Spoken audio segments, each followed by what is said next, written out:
ਸਤਨਾਮ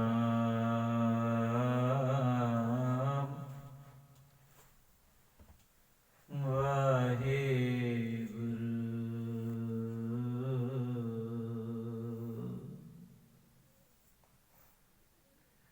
ਉਸਤਤ ਕਰਹਿ ਅਨੇਕ ਜਨ,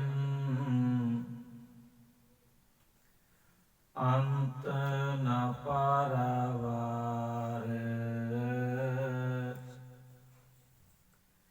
ਨਾਨਕ ਰਚਨਾ ਪ੍ਰਭ ਰਚੀ, ਬਹੁ ਬਿਧ ਅਨੇਕ ਪ੍ਰਕਾਰ। ਨਾਨਕ ਰਚਨਾ ਪ੍ਰਭ ਰਚੀ, ਬਹੁ ਬਿਧ ਅਨੇਕ ਪ੍ਰਕਾਰ। ਵਾਹਿਗੁਰੂ ਜੀ ਕਾ ਖਾਲਸਾ, ਵਾਹਿਗੁਰੂ ਜੀ ਕੀ ਫਤਿਹ। ਗੁਰੂ ਰੂਪ ਗੁਰੂ ਪਿਆਰੀ ਸਾਧ ਸੰਗਤ ਜੀ, ਗੁਰਮੁਖ ਪਿਆਰਿਓ, ਜਪਜੀ ਸਾਹਿਬ ਜੀ ਦੀ ਬਾਣੀ ਦੇ ਵਿਚਾਰ ਵਿੱਚ ਆਪ ਸਾਰਿਆਂ ਦਾ ਸਵਾਗਤ ਹੈ ਜੀ। ਪਿਛਲੇ ਕਾਫੀ ਦਿਨਾਂ ਤੋਂ ਜਪ ਸਾਹਿਬ ਜੀ ਦੀ ਬਾਣੀ ਦੀ ਵਿਚਾਰ ਨਹੀਂ ਕੀਤੀ ਗਈ। ਆਪ ਜੀਆਂ ਨੂੰ ਭਲੀ ਭਾਂਤ ਪਤਾ ਹੈ ਕਿ ਉਸ ਦਾ ਕਾਰਨ ਕੀ ਸੀ। ਮਾਲਕ ਨੇ ਰਹਿਮਤ ਕੀਤੀ ਹੈ, ਮੌਕਾ ਬਖਸ਼ਿਆ ਹੈ ਅਵਤਾਰ ਪਿਤਾ ਰਹਿਮਤ ਕਰਨ। ਅੱਜ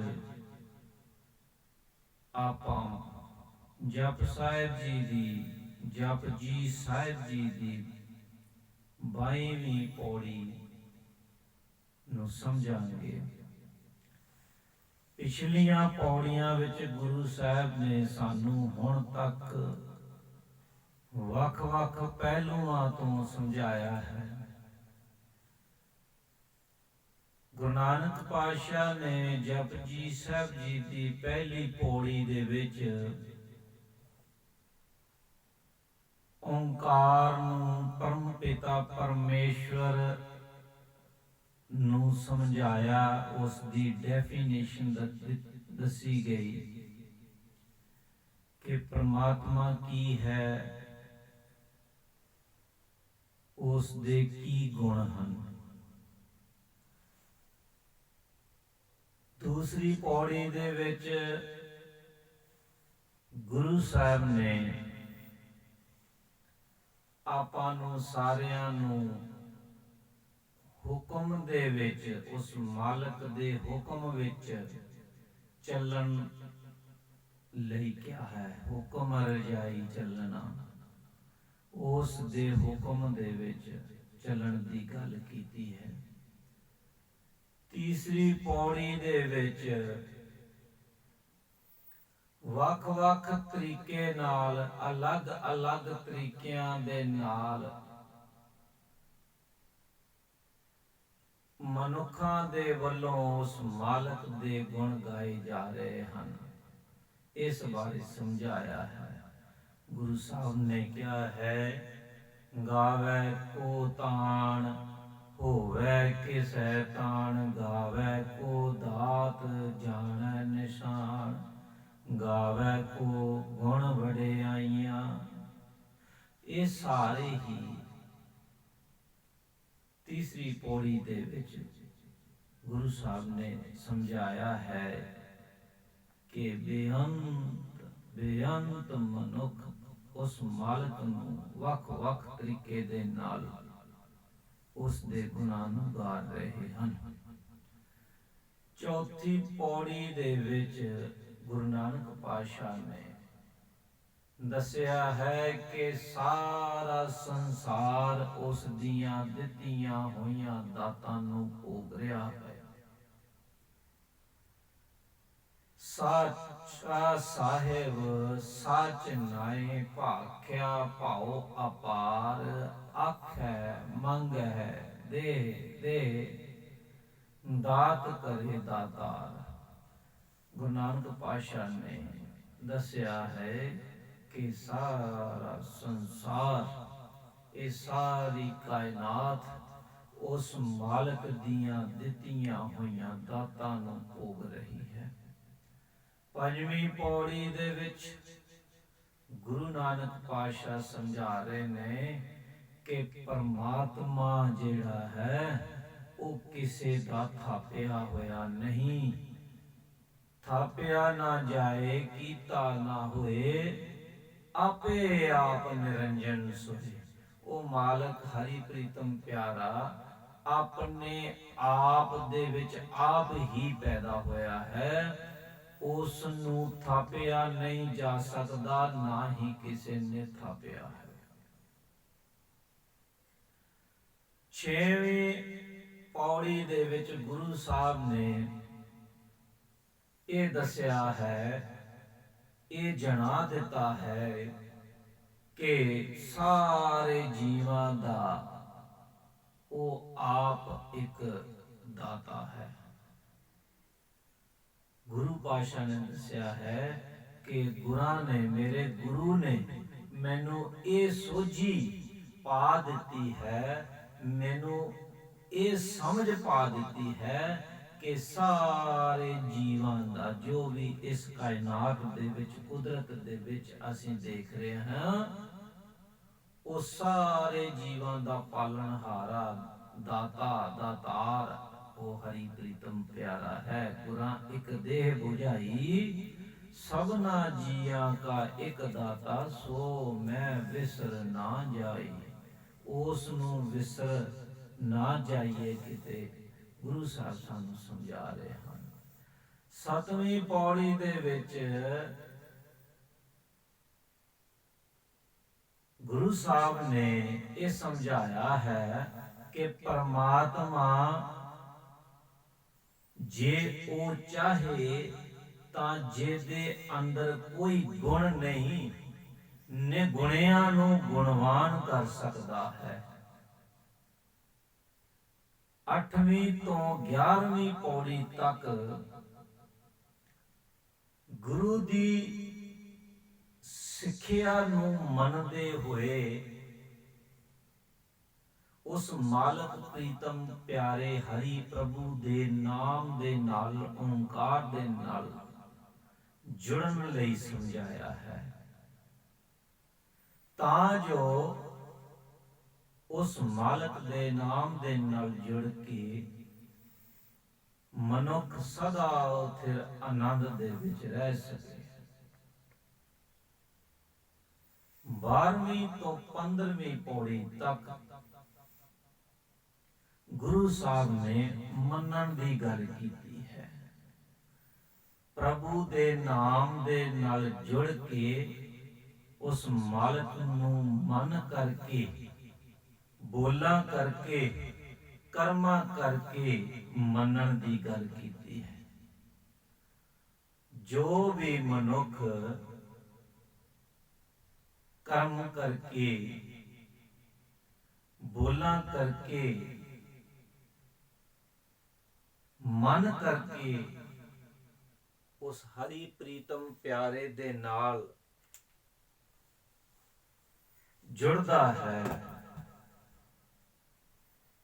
ਉਸ ਦਾ ਪਾਰ ਉਤਾਰਾ ਹੋ ਜਾਂਦਾ ਹੈ। 16ਵੀਂ ਪੌੜੀ ਦੇ ਵਿੱਚ ਗੁਰੂ ਸਾਹਿਬ ਨੇ ਪੰਜ ਜਨਾਂ ਦੀ ਗੱਲ ਕੀਤੀ ਹੈ। ਪੰਜ ਪ੍ਰਵਾਨ, ਪੰਜ ਪ੍ਰਧਾਨ, ਪੰਚੇ ਪਾਵਹਿ ਦਰਗਹਿ ਮਾਨ, ਪੰਚੇ ਸੋਹੈ ਦਰ ਰਾਜਾਨ, ਪੰਜਾਂ ਕਾ ਗੁਰ ਏਕ ਧਿਆਨ। ਸੋ ਪੰਜ ਜਨਾਂ ਦੇ ਬਾਰੇ ਸਮਝਾਇਆ। ਕੌਣ ਪੰਜ ਨੇ, ਕੌਣ ਉਸ ਦਰਗਾਹ ਦੇ ਵਿੱਚ ਮਾਨ ਪਾਉਂਦਾ ਹੈ। 16ਵੀਂ ਪੌੜੀ 'ਚ ਗੁਰੂ ਸਾਹਿਬ ਨੇ ਸਮਝਾਇਆ। 17ਵੀਂ ਪੌੜੀ ਦੇ ਵਿੱਚ ਦੱਸਿਆ ਹੈ ਕਿ ਅਸੰਖ ਲੋਕ, ਬੇਅੰਤ ਲੋਕ, ਅਣਗਿਣਤ ਲੋਕ ਵੱਖ-ਵੱਖ ਤਰੀਕਿਆਂ ਨਾਲ ਭਗਤੀ ਕਰ ਰਹੇ ਨੇ। 18ਵੀਂ ਪੌੜੀ ਦੇ ਵਿੱਚ ਗੁਰੂ ਸਾਹਿਬ ਸਮਝਾ ਰਹੇ ਨੇ ਕਿ ਅਸੰਖ ਲੋਕ, ਅਣਗਿਣਤ ਲੋਕ ਮੂਰਖ ਨੇ, ਚੋਰ ਨੇ, ਹਰਾਮਖੋਰ ਨੇ, ਪਾਪੀ ਨੇ। ਸੋ ਪਿਆਰਿਓ, ਉਸ ਪਰਮਾਤਮਾ ਦੀ ਸਾਜੀ ਹੋਈ ਸ੍ਰਿਸ਼ਟੀ ਦੇ ਵਿੱਚ ਵੱਖ-ਵੱਖ ਰੰਗਾਂ ਦੇ ਬਾਰੇ ਦਰਸ਼ਨ ਫਰਮਾ ਰਹੇ ਨੇ, ਸਮਝਾ ਰਹੇ ਨੇ।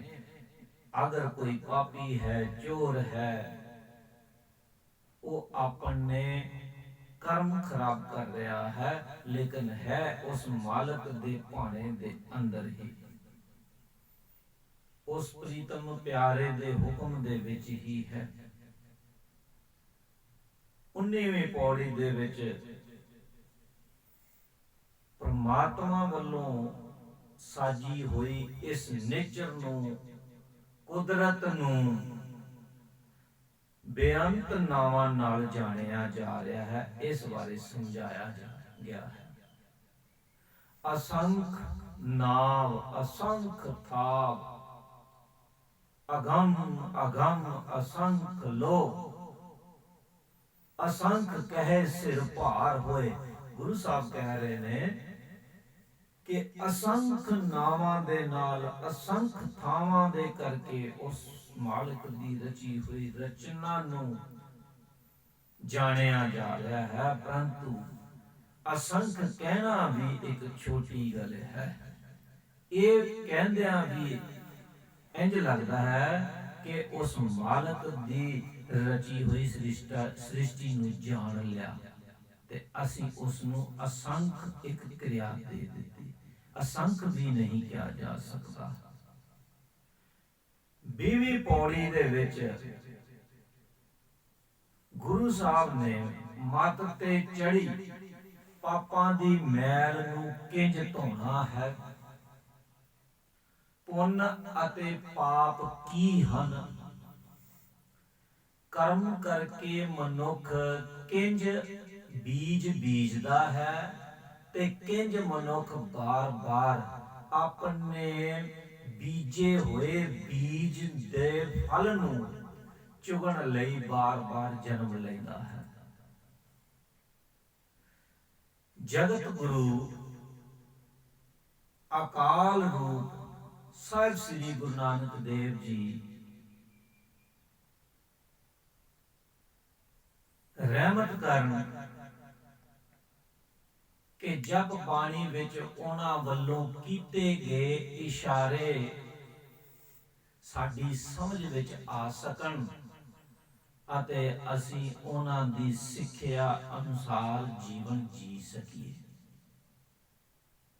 ਸੋ ਪਿਆਰਿਓ, ਆਓ ਅੱਜ ਆਪਾਂ 22ਵੀਂ ਪੌੜੀ ਨੂੰ ਸਮਝਣ ਦੀ ਕੋਸ਼ਿਸ਼ ਕਰੀਏ। ਗੁਰੂਦੇਵ ਨਿਰੰਕਾਰ ਪ੍ਰਭੂ ਆਪ ਰਹਿਮਤ ਕਰਨ, ਆਪਣੀ ਬਾਣੀ ਦੀ ਆਪ ਹਾਜ਼ਰ ਨਾਜ਼ਰ ਹੋ ਕੇ ਸਮਝ ਦੇਣੀ ਅਤੇ ਬਾਣੀ ਅਨੁਸਾਰ ਜੀਵਨ ਜਿਉਣ ਦੀ ਸੋਝੀ ਬਖਸ਼ਣੀ। 21ਵੀਂ ਪੌੜੀ ਬੜੀ ਛੋਟੀ ਪੌੜੀ ਹੈ। ਪਿਆਰਿਓ, ਇਸ ਕੁਦਰਤ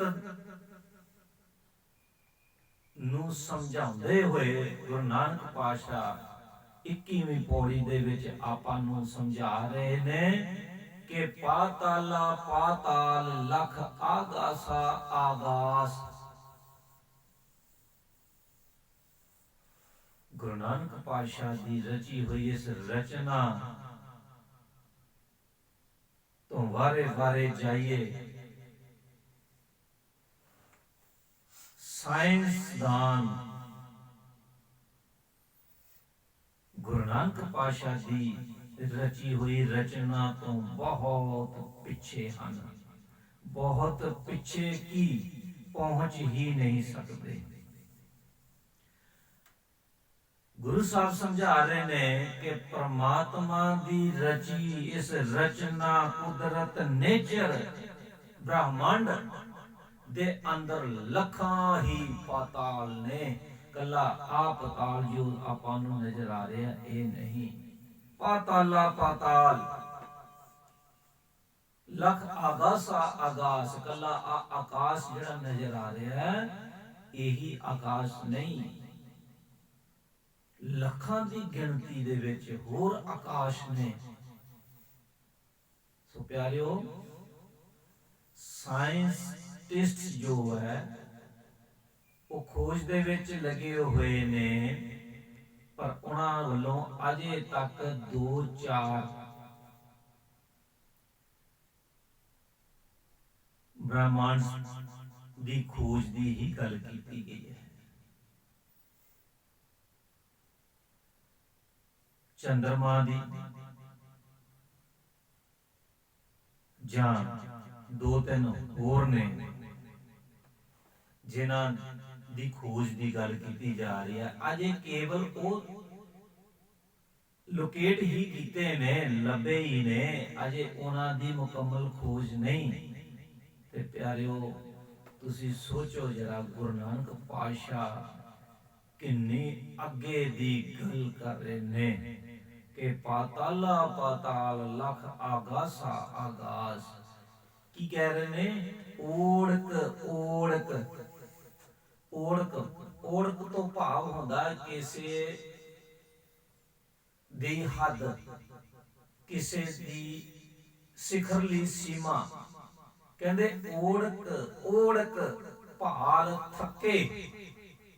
ਕਹਿੰਦੇ ਜੀ ਖੋਜ ਕਰ ਕਰਕੇ ਥੱਕ ਗਏ, ਭਾਲ ਕਰ ਕਰਕੇ ਥੱਕ ਗਏ, ਤੇ ਅੰਤ ਵਿੱਚ ਕੀ ਕਹਿ ਰਹੇ ਨੇ? ਵੇਦ ਕਹਿਣ ਇੱਕ ਬਾਤ, ਵੇਦ ਕਹਿਣ ਇੱਕ ਬਾਤ।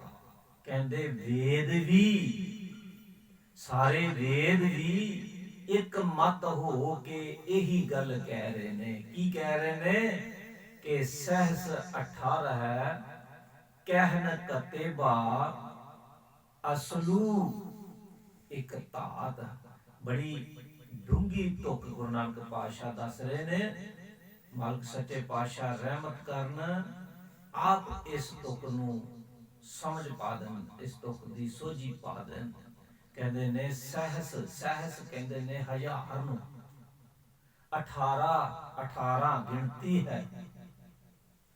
ਕਹਿਣ ਕਤੇਬਾ, ਕਤੇਬਾ ਪਿਆਰਿਓ ਕਹਿੰਦੇ ਨੇ ਧਾਰਮਿਕ ਕਿਤਾਬਾਂ ਨੂੰ, ਧਾਰਮਿਕ ਗ੍ਰੰਥ ਪੁਸਤਕਾਂ ਨੂੰ।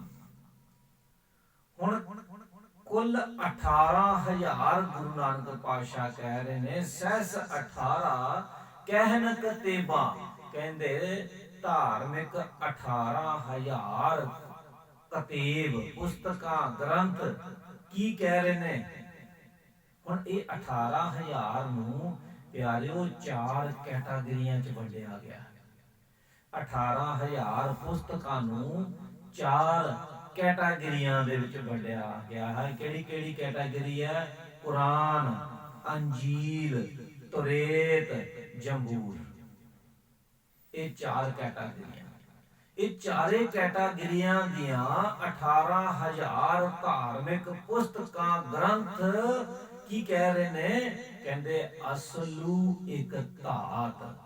ਜੇ ਅਸੀਂ ਉਸ ਮਾਲਕ ਦੀ ਰਚਨਾ ਦੀ ਜੇ ਗੱਲ ਕਰੀਏ ਤੇ ਇਹ ਸਾਰੇ ਵੇਦ ਗ੍ਰੰਥ ਸਭ ਇੱਕ ਮਤ ਹੋ ਕੇ ਇਹ ਗੱਲ ਸਮਝਾ ਰਹੇ ਨੇ ਕਿ ਅਸਲ ਵਿੱਚ ਨਾ ਇਹਦੇ ਪਿੱਛੇ ਇੱਕ ਧਾਤ, ਧਾਤ ਤੋਂ ਭਾਵ ਆ ਗਿਆ ਕਿ ਸੁਪਰ ਡੁਪਰ એનર્ਜੀ, ਇੱਕ ਪਾਵਰ ਕੰਮ ਕਰ ਰਹੀ ਹੈ। ਹੁਣ ਜੇ ਨਜ਼ਰ ਮਾਰੀਏ ਤੇ ਇਸ ਪੂਰੀ ਸ੍ਰਿਸ਼ਟੀ ਦੇ ਵਿੱਚ 8 ਤਰ੍ਹਾਂ ਦੇ ਤੱਤ ਕੰਮ ਕਰ ਰਹੇ ਨੇ।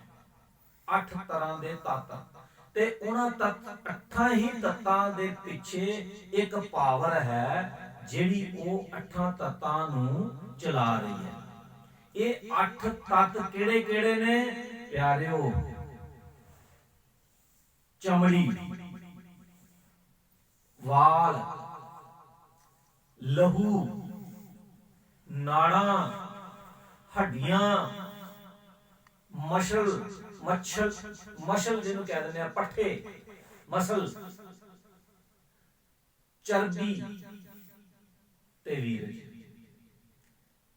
ਇਹ 8 ਤਰ੍ਹਾਂ ਦੇ ਤੱਤ ਨੇ, ਪਰ ਇਹਨਾਂ ਤੱਤਾਂ ਦੇ ਪਿੱਛੇ ਅਸਲੂ ਇੱਕ ਧਾਤ ਕੰਮ ਕਰ ਰਹੀ ਹੈ। ਉਹ ਇੱਕ ਸੁਪਰ ਡੁਪਰ એનર્ਜੀ, ਸਰਵ ਸ੍ਰੇਸ਼ਟ ਪਾਵਰ ਜਿਹੜੀ ਆ ਉਹ ਕੰਮ ਕਰ ਰਹੀ ਹੈ। ਉਹ ਹੈ ਤੇ ਇਹ 8 ਤੱਤਾਂ ਦੇ ਕਰਕੇ ਇਹ ਪੂਰੀ ਸ੍ਰਿਸ਼ਟੀ ਜਿਹੜੀ ਹੈ ਇਹ ਪ੍ਰਮਾਤਮਾ ਨੇ ਚਲਾਈ ਹੋਈ ਹੈ। ਜਦੋਂ ਸਾਰੀ ਕੁਦਰਤ ਨੂੰ ਦੇਖੀਏ ਤਾਂ ਇਸ ਪਿੱਛੇ ਇਹ 8 ਤੱਤ ਹੀ ਨਜ਼ਰ ਆਉਂਦੇ ਨੇ, ਪਰ 8 ਪਿੱਛੇ ਇੱਕ ਪਰਮ ਊਰਜਾ ਹੈ। ਹੁਣ ਗੁਰੂ ਸਾਹਿਬ ਸਾਨੂੰ ਸਮਝਾ ਰਹੇ ਨੇ ਕਿ ਸਾਰੀ ਦੁਨੀਆ ਦੇ 18,000 ਧਾਰਮਿਕ ਗ੍ਰੰਥ ਇੱਕ ਹੀ ਗੱਲ ਸਮਝਾ ਰਹੇ ਨੇ ਕਿ ਅਸਲ ਵਿੱਚ ਇੱਕ ਸ੍ਰਿਸ਼ਟੀ ਵਿੱਚ 8 ਤੱਤ ਨੇ ਤੇ ਇਹਨਾਂ ਦਾ ਮੂਲ ਇੱਕ ਪਰਮਾਤਮਾ ਹੀ ਹੈ। ਇਹ 8 ਤੱਤ ਨਾਸ਼ਵਾਨ ਨੇ, ਉਹ परम पिता परमेश्वर सदा कायम रहने वाला है। सहस 18 कहन कतेबा असलू एकता। ਹੁਣ ਕਹਿੰਦੇ ਇਸ ਪੂਰੀ ਕਾਇਨਾਤ ਦਾ ਸ੍ਰਿਸ਼ਟੀ ਦਾ ਲੇਖਾ ਹੋਏ ਤਾਂ ਲਿਖੀ ਹੈ, ਲੇਖਾ ਹੋਏ ਤਾਂ ਲਿਖੀ ਹੈ, ਲੇਖਾ ਹੋਏ ਵਿਨਾਸ਼। ਭਾਵ प्रभु दी रची हुई इस कुदरत, ये विशाल कुदरत इन्नी क विशाल है,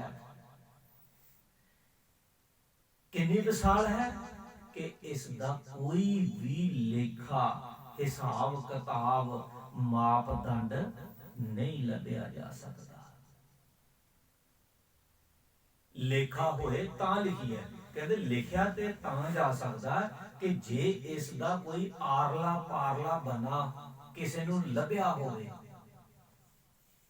नहीं लभ सकता।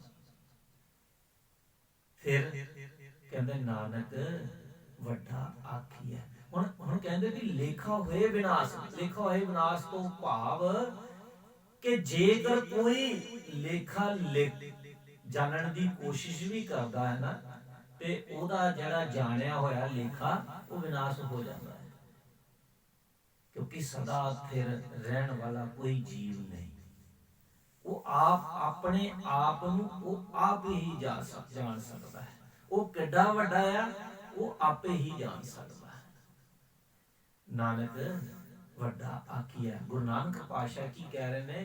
ਕਹਿੰਦੇ ਵੀ हे ਨਾਨਕ, अपने आप ਨੂੰ ਸੰਬੋਧਨ ਕਰਕੇ ਗੁਰੂ ਨਾਨਕ ਪਾਤਸ਼ਾਹ ਕਹਿ ਰਹੇ ਨੇ ਕਿ ਨਾਨਕ ਵੱਡਾ ਆਖੀ ਹੈ, ਆਪੇ ਜਾਣੈ ਆਪ। ਉਸ ਨੂੰ ਤੇ ਭਾਈ ਪਰਮ ਪਿਤਾ ਪਰਮੇਸ਼ਵਰ ਨੂੰ, ਜਿਸ ਨੇ ਵਿਸ਼ਾਲ ਕਾਇਨਾਤ ਦੀ ਰਚਨਾ ਕੀਤੀ ਹੈ, ਉਸ ਨੂੰ ਤੇ ਵੱਡਾ ਹੀ ਕਹਿਣਾ ਚਾਹੀਦਾ ਹੈ। ਨਾਨਕ ਵੱਡਾ ਆਖੀ ਹੈ ਕਿਉਂਕਿ ਉਸ ਨੂੰ ਜਾਣਿਆ ਨਹੀਂ ਜਾ ਸਕਦਾ, आपे जाना आप। उदाहरण दे तौर पे जे आपां किसे ऐसी नदी नूं पुछिए कि तू भाई समुंदर दे विच मिल गई है, हुण दस समुंदर दा रूप किदां दा है, सो ओ नदी समुंदर नूं नहीं डिफाइन कर सकती, क्योंकि वो समुंदर दा रूप हो चुकी है। ਹੁਣ ਉਹ ਸਮੁੰਦਰ ਦੇ ਵਿੱਚ ਲੀਨ ਹੋ ਚੁੱਕੀ ਹੈ। ਹੁਣ ਉਹ ਨਦੀ ਕੀ ਕਹੇਗੀ ਕਿ ਸਮੁੰਦਰ ਇੰਨਾ ਵਿਸ਼ਾਲ ਹੈ, ਕਿਉਂਕਿ ਉਹ ਸਮੁੰਦਰ ਦਾ ਰੂਪ ਹੋ ਗਈ। ਇਸ ਕਰਕੇ ਲੇਖਾ ਹੋਏ ਵਿਨਾਸ਼। ਜੋ ਜਿਸ ਨੇ ਉਸ ਮਾਲਕ ਨੂੰ ਜਾਣਨ ਦੀ ਕੋਸ਼ਿਸ਼ ਕੀਤੀ, ਉਹ ਮਾਲਕ ਦੇ ਵਿੱਚ ਇੱਕ ਮੇਕ ਹੋ ਗਿਆ। ਹੁਣ ਉਸ ਹਰੀ ਪ੍ਰੀਤਮ ਪਿਆਰੇ ਨੂੰ ਕੀ ਹੈ ਕਿਵੇਂ ਹੈ ਨਹੀਂ ਦੱਸ ਸਕਦਾ। ਸੋ ਪਿਆਰਿਓ, ਇਹ ਉਸ ਪਰਮ ਪਿਤਾ ਪਰਮੇਸ਼ਵਰ ਦੀ ਰਹਿਮਤ ਸਦਕਾ ਅਕਾਲ ਮੂਰਤ ਸਾਹਿਬ ਸ੍ਰੀ ਗੁਰੂ ਨਾਨਕ ਦੇਵ ਜੀ ਦੀ ਰਹਿਮਤ ਸਦਕਾ ਅੱਜ ਆਪਾਂ 22ਵੀਂ ਪੌੜੀ ਦੀ ਵਿਚਾਰ ਕੀਤੀ, ਸਮਝਿਆ ਹੈ। ਪਰਮਾਤਮਾ ਰਹਿਮਤ ਕਰਨ, ਆਪਾਂ ਸਾਰਿਆਂ ਦੇ ਸਿਰ ਤੇ ਮਿਹਰ ਭਰਿਆ ਹੱਥ ਰੱਖਣ। ਗੁਰੂ ਸਾਹਿਬ ਜੀ ਦੇ ਵੱਲੋਂ ਕੀਤੇ ਹੋਏ ਇਸ਼ਾਰਿਆਂ ਦੇ ਅਨੁਸਾਰ ਸਾਨੂੰ ਆਪਣਾ ਜੀਵਨ ਜਿਉਣ ਦੀ ਸੋਝੀ ਬਖਸ਼ਣ, ਹਿੰਮਤ ਬਖਸ਼ਣ, ਸੁਮਤ ਬਖਸ਼ਣ, ਆਪਸੀ ਭਾਈਚਾਰਾ ਵਧੇ, ਆਪਸੀ ਪ੍ਰੇਮ ਵਧੇ। ਦਤਾਰ ਪਿਤਾ ਜੀਓ ਰਹਿਮਤ ਕਰਨੀ, ਸਿਆਸਤਦਾਨਾਂ ਤੋਂ ਬਚਾ ਕੇ ਰੱਖਣਾ। ਸੱਚੇ ਪਾਤਸ਼ਾਹ ਸਾਰੇ ਜੀਵ ਤੇਰੇ ਨੇ, ਇਹ ਅਕਾਲ ਪੁਰਖ ਵਾਹਿਗੁਰੂ ਰਹਿਮਤ ਕਰਨੀ, ਸਭਨਾਂ ਦੇ ਵਿੱਚ ਪਿਆਰ ਵਰਤਾਉਣਾ, ਸਾਂਝ ਵਰਤਾਉਣੀ। ਸੱਚੇ ਪਾਤਸ਼ਾਹ ਸੋ ਦਾਸ ਇੱਥੇ ਹੀ ਖਿਮਾ ਦਾ ਜਾਚਕ ਹੈ। ਪਿਆਰ ਨਾਲ ਫਤਿਹ ਦੀ ਸਾਂਝ ਬਖਸ਼ਣੀ ਦਤਾਰ। ਤੁਸੀਂ ਸਾਰੇ ਹੀ ਗੁਰਮੁਖ ਪਿਆਰਿਓ, ਗੱਜ ਕੇ ਫਤਿਹ ਬੁਲਾਓ ਜੀ। ਵਾਹਿਗੁਰੂ ਜੀ ਕਾ ਖਾਲਸਾ, ਵਾਹਿਗੁਰੂ ਜੀ ਕੀ ਫਤਿਹ। ਇੱਕ ਆਪਾਂ ਸ਼ਬਦ ਦੀ ਹਾਜ਼ਰੀ ਜਿਹੜੀ ਹੈ ਉਹ ਵੀ ਆਪਾਂ ਲਾਵਾਂਗੇ।